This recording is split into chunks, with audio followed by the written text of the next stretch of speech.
తల్లికి వందనం. ఇది కేవలం ఒక పథకం కాదు, ఇచ్చిన హామీ నెరవేర్చాలన్న ఒక ప్రజానేత సంకల్పం.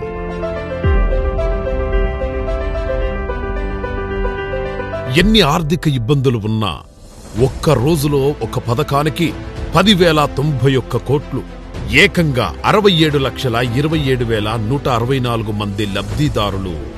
ఇది ఒక రికార్డ్. 20,053 మంది తల్లులకు నలుగురేసి పిల్లలు, వారందరికీ అంటే 80,212 మంది విద్యార్థులకు డబ్బులు. దీని వెనక చంద్రబాబు గారి దార్శనిక ఆలోచనలు అద్భుతం, లక్ష్యాలు అనేకం. ఇక ఏ తల్లి తన బిడ్డను బడికి పంపకుండా ఉండదు. ఏ విద్యార్థి కూడా పేదరికం కారణంగా బడికి దూరం కాడు. ఏ ఒక్కరు కూడా చదువులేని కారణంగా పేదరికంలో ఉండిపోయానని బాధపడరు. పెంచి చదివించలేమనే భయంతో ఏ దంపతులు ఇక పిల్లల్ని కనడానికి వెనకాడరు. ఇది కేవలం ఒక ఎన్నికల హామీ నెరవేర్చడం కాదు, సమాజం పట్ల ఒక బాధ్యత.